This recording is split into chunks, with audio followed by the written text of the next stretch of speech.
So I started playing sports at a very young age. I played volleyball in high school. I worked out at the same time. After high school, I started powerlifting. All throughout the years, I felt a lot of pain in my hips, specifically in my right hip.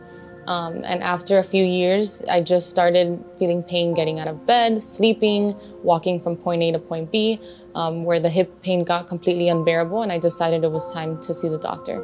Adriana, she presented to me with a 5-year history of hip pain. And it's been 5 years since she's having this issue.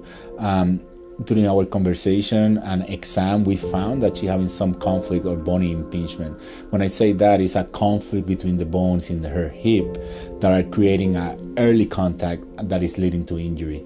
And we were able to confirm that with the diagnostic examinations.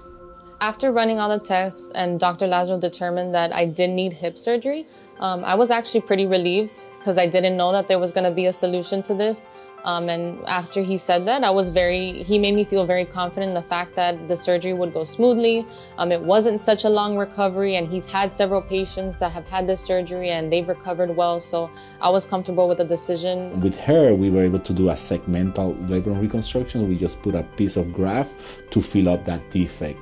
And in her case, it worked out very nicely. I was able to restore the suction seal of the hip joint, and that's very important for the hip biomechanics. And right now she's doing extremely well. I think she healed very well the labrum, and she recovered very well her function. Right now she's been able to perform without any pain, and I'm extremely happy because of that.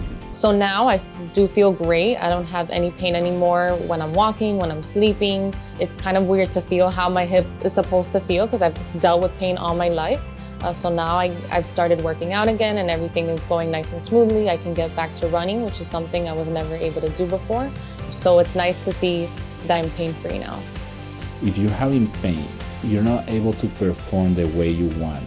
Your life is limited. You're not happy. Let's figure out what's happening. Get a good evaluation. Find out what is that problem that is limiting your life, and let's try to fix it.